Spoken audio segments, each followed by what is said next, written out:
Welcome, folks. So, today we're going to continue looking at uh, the math of stoichiometry. So, we're going to break down the limiting reactants and percent yield. Let's go ahead and get started. So, a limiting reactant is it takes a more real world approach to our stoichiometry than, say, our simplistic ideas we were using previously. In the other reactions, we typically assume, oh, I'm going to mix these in just the perfect quantities so all of the reactants get used up and I form all the products. But in reality, that isn't always the case. That if you try to pair up all the atoms, the reactions will take incredibly long time as we get smaller and smaller amounts of reactants and more products hanging around. It becomes harder and harder to find those remaining reactants. So most reactions do not go to completion, which means some of the reactants will be left behind. So in order to ensure that we can have a greater degree of reaction, one of these compounds will typically put in excess. Usually it's going to be the cheapest, but it's something that we can easily, if you have a lot of A, all the B is going to be able to find at least one of the A's and react. So the excess is going to be left behind, and the other compound is going to be our limiting reactant. We call it the limiting reactant because it's going to limit how much products we have. Because if every A matches with a B to make a AB, the amount of AB is going to be determined by either the amount of A's or the amount of B's. So whichever one runs out first means we can't have any more ABs. We can't make any new compound if we run out of one of the compounds. So when the reaction has gone to completion, the limiting reactant will be completely consumed. And so that limiting reactant will determine the amount of products formed. So in this simple reaction here, magnesium strips are put into hydrochloric acid and they produce hydrogen gas. And assuming we have the right amount of magnesium, the right amount of HCl, we have a salt and hydrogen gas and just salty water. Now in beaker 1, beaker A, we have the initial reaction. Beaker B and C are two different versions of this reaction at completion. Beaker B still has magnesium remaining. And so we want to bet that all of the hydrochloric acid has been consumed. If there's no more hydrochloric acid, we can't dissolve any more magnesium, and so it's going to just sit there neutral until we add more acid. The beaker on the right, we have no more magnesium. So there's a good chance there's still hydrochloric acid present in there, though we would not want to stick our fingers in there. It's probably greatly diluted, but there's no guarantee of how much there is. So we will not, that'd be not something we would want to risk. But so depending on what the limiting reactant is, depends on what the final thing looks like. So how will we find a limiting reactant? Oftentimes we're not told what is a limiting reactant. So that's where this is going to be a little bit harder. However, many a problem which will use the simple stoichiometry will just state this compound is in excess. And that will tell you, well, the other guy's limiting. And so we just do the simple stoichiometry like normal. But in these cases, if we have the mass of two reactants, we must find which one is limiting. And one thing to note is we are not able to directly compare two masses together. We cannot compare the mass of compound A with the mass of compound B because they have different molar masses, they have different reacting ratios. We cannot directly compare them. We always have to compare apples to apples. You cannot compare apples to oranges. So the easiest way to do this is to go ahead and do our stoichiometry for one reactant and find out the desired product, and do it again for the second reactant. It's twice the work, but there is no other way to do this if we want to do this accurately. We can't just assume A will run out first because it could be B. But so we're going to just turn the amount of the mass of A to the mass of my product. Then we're going to turn the mass of B to the mass of the product. And here is the key bit we need to make sure. The maximum product formation does not come from the bigger answer. It comes from the smaller answer, because the smaller answer comes from the limiting reagent or limiting reactant. We always want to do this and choose the smaller of the two masses of product. So if the product from A is smaller than the product from B, or is larger than the product in B, then B must be limiting. If the product that came from our A is smaller than the product from B, then A is limiting. And if the products from both are the same, both would be completely consumed. It's a simple stoichiometry. So I have a simple example here for us to run through just on the molecular basis. So molecules and molecules, where we don't have to convert masses. Let's say we have 16 molecules of methanol and 27 molecules of oxygen, which will run out first as we're producing CO2. Well, for every 2 molecules of methanol, we produce 2 molecules of CO2. So we're going to convert 16 molecules into 16 molecules of CO2. While oxygen is in much greater amount, we'll also notice that for every 3 molecules of oxygen, it produces 2 molecules of CO2. So it actually would produce 18 molecules of CO2. Now, 27 is bigger than 16, but as we see, it is not so sure of a bet that the methanol would run out first.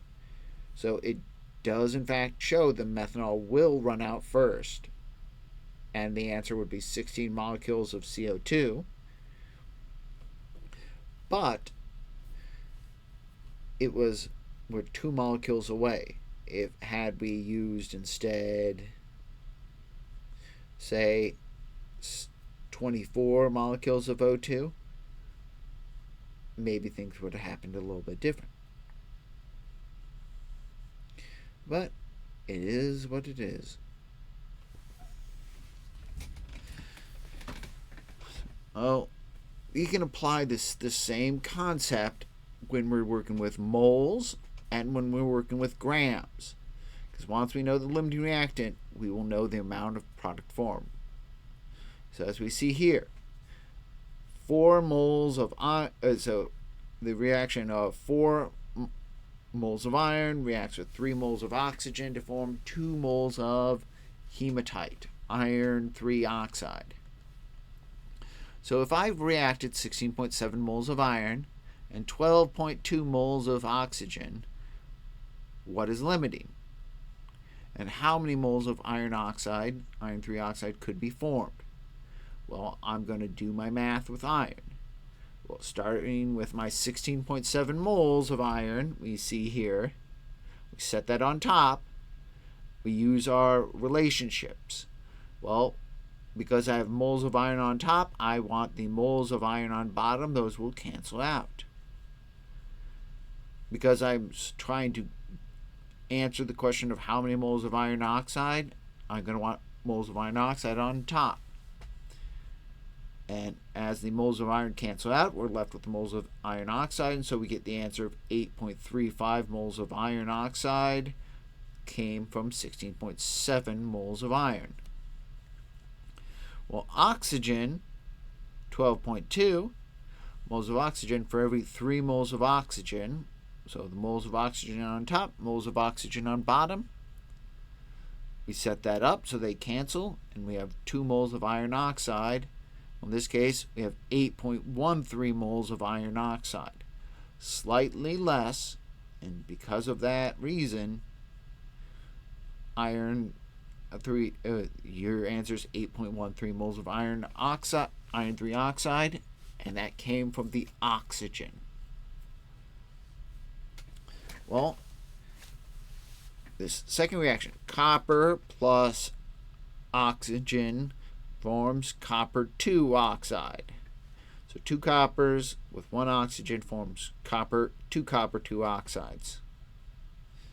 Now, if we have 85 grams of copper and 27 grams of oxygen, what is the limiting reactant? And what is the maximum mass of copper oxide that could be formed? So we need to know the molar mass of oxygen. Oxygen is 16 for an oxygen atom. So diatomic oxygen is 32. So I set 27 grams of oxygen and the ratio of 32 grams per 1 mole. It's always per 1 mole. So that cancels out my grams of oxygen. Now, the ratio is 1 mole of oxygen gives you 2 moles of CO. And the molar mass of copper is 63.55. So when you add an oxygen to it, it becomes 79.55. So 1 mole of copper oxide weighs 79.55 grams. I multiply that across. I have 130 grams of copper oxide. Now with 85 grams of copper, you say, well, I have a lot more copper, but copper also weighs a lot more. So 85 grams of copper, we divide by 63.55 grams of copper per 1 mole. There's a 2-to-2 ratio. We can simplify that as a 1-to-1, or you can leave it as a 2-to-2. And then we use the same molar mass of 79.55. Notice each unit is canceling out. We multiply across, we do our division, we get 110 grams of copper oxide. So in this particular instance, even though we have a lot more copper, it runs out first. And so we can only produce 110 grams of copper oxide. So a simple practice problem. We have the reaction of 2 Fe2O3 plus 6 carbon plus 3 oxygen goes to 4 iron and 6 CO2, a blast furnace type reaction. So if I used 144 grams of carbon, or coal, and 480 grams of iron oxide, what is the maximum amount of pure iron that could be produced? I mean, obviously the smart thing to do would be to run out the iron first rather than the coal. Coal's cheaper, easier to get than the iron. But we can't always assume these things. So let's go check it. Let's figure it out mathematically. Okay. So we need to know the molar masses. Carbon is 12. Oxygen is 16. And iron is 55.85.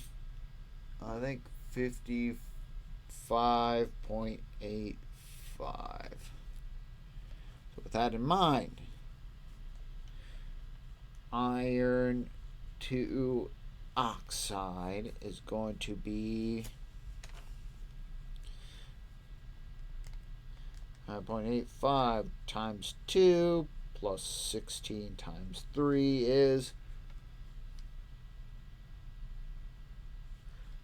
well, I think it's, no, I don't think that's right. It's not 55.85. It's, give me just a second. Table.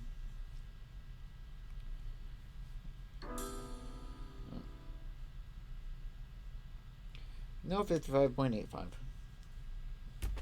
Whatever reason oh, that's why. There we go. Problem solved. So 159.7. 159.7. So, starting with my carbon. I don't have to start with my carbon, but I'm going to start with my carbon. Place that over 1. The molar mass of carbon, 12 grams of carbon, is present in 1 mole of carbon. For every 6 carbons we use, it produces 4 irons and 1 iron weighs, as we said, 55.85 grams. I'm trying to show my cancellation at each step of the way. So 144, I can just type it in as we see it, times 1 over 12 times 4 over 6 times 55.85 over 1. And we get 446.8, essentially 447. Now our iron oxide, so iron oxide, setting that up. There's a reason why we figured out the mass ahead of time. 203 weighs 159.7 grams. Fe2O3. For every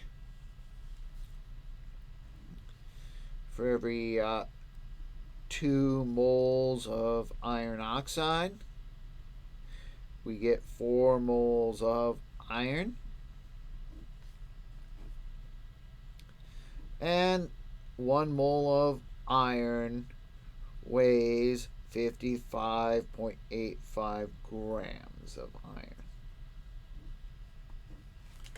So, with that in mind, same thing. I can do 480 divided by 1, as long as I'm hitting the right button,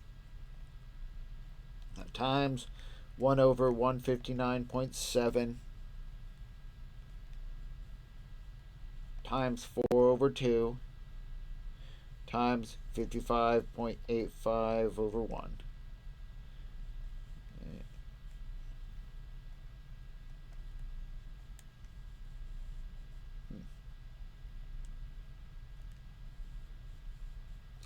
We get something like 335.7.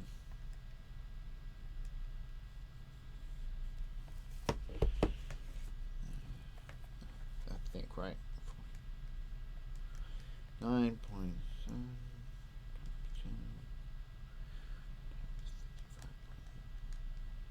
Yeah.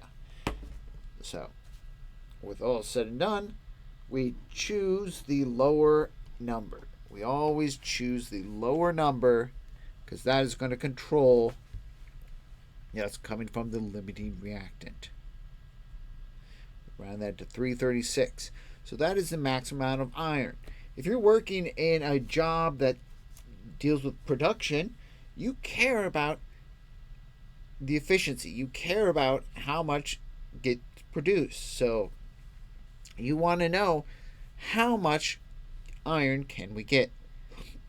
If we're not getting that amount of iron, we're going to be in trouble. So we want to be able to know and check our numbers.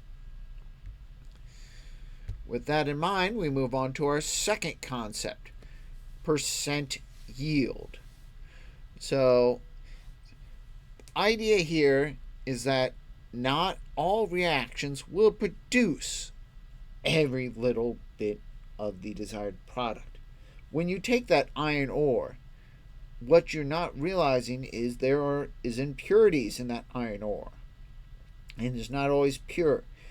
Some of the byproducts of that, you're going to have slag and other things that you're going to scoop off and skim off that's going to cause you to lose some of that iron. You're not going to get all 336 grams of iron. Now, some other things can cause this to happen, such as the reaction will not go to completion. Even though you have one thing in excess, it will not completely form all the products. It will stop prematurely. Sometimes your products will decompose as they're being formed because you use a high enough heat, and so you're going to lose some of it. Sometimes you're going to have side reactions that are unavoidable, and you're going to get some of your yield taken away that way. So it's always good to consider how efficient this reaction is, because if you have the example of two different reactions you could run, and one is really easy to do but has a 20% yield, and one is a little bit harder and has a 90% yield, maybe you're going to do the harder one with the 90% yield. But if one is much harder and only gives you 25% yield, maybe you stick with the easier one and just lose that 5%. So being able to calculate this and recognize what is your actual yield and your based on what you should have got will tell you how efficient reactions go. There's a lot of journals that will put out articles of people making discoveries of, I found a new way to make this compound with a higher degree of efficiency. The way that was done previously sucked. The way that I have found works way better with a higher yield. And so that there's a lot of articles just like that, maybe not with so crude terms, but essentially saying, I have found a new way to make this for cheaper, essentially. And so those become very useful and very interesting papers for those who are in the field of synthesis, whether this is in chemical fields or medicinal fields. If you're trying to make ibuprofen on a scale that can be sold worldwide, you need to consider the efficiency of how can you make these pills cleanly and carefully and in high enough yields that you can sell without a lot of waste. To do this, we only need one new concept. What we've been doing is we've been calculating theoretical yields. Whenever we calculate a proposed mass, we are calculating theoretically what could be made. We're making assumptions that everything goes off as planned. So what we've been doing is we've been calculating a theoretical yield. It is the yield that comes from calculation only. The new thing we will need now is the actual yield. The actual yield is almost always measured at the end of the end stage. In any actual lab experience, you will be measuring the actual yield yourself, as opposed to plugging things into your calculator. You will literally be weighing this on a scale to find out the actual yield, as opposed to considering the amount of stuff we had. So actual yield may be pretty close to your theoretical yield, but it should always be less. You cannot get more than 100% yield. The only way to get more than 100% yield is if your product is impure. So if you gained some oxygen or some water or something that's not supposed to be there that will add some extra mass, then you can have impurities. But you should not get percent yield greater than 100. But the simple reaction is actual divided by theoretical times 100. A percent is just a portion over the whole times 100. Like how many students in a classroom are male? You would take how many male students, the portion, over how many students are in the class, the whole, times 100. So you're taking the actual mass, the portion that we actually got, over the whole, which is the theoretical, which is the whole amount we should have got, times 100. So we're going to do that same math problem. So we're going to work this. We don't really need to work this again, but we're going to say in this situation, what happens if we had exactly 300 grams of iron? If that's how much we got as opposed to the 336. So let's look at that. So if this was a fresh problem, we would have to do this step again. But since this is something we've just done, we will not bother to write this out again.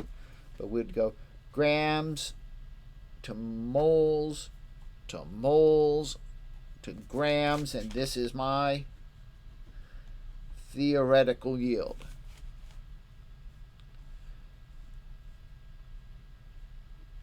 That's my theoretical. There's my actual, because this is what has been given.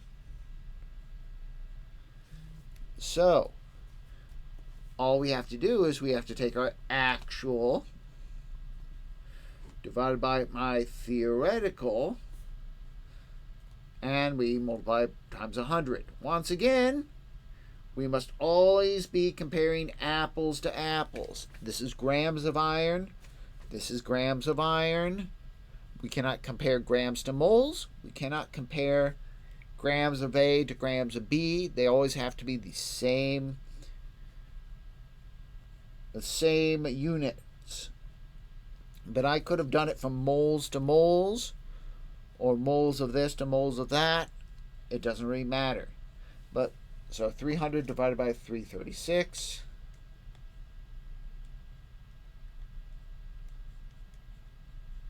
times 100 makes this 89.3% yield.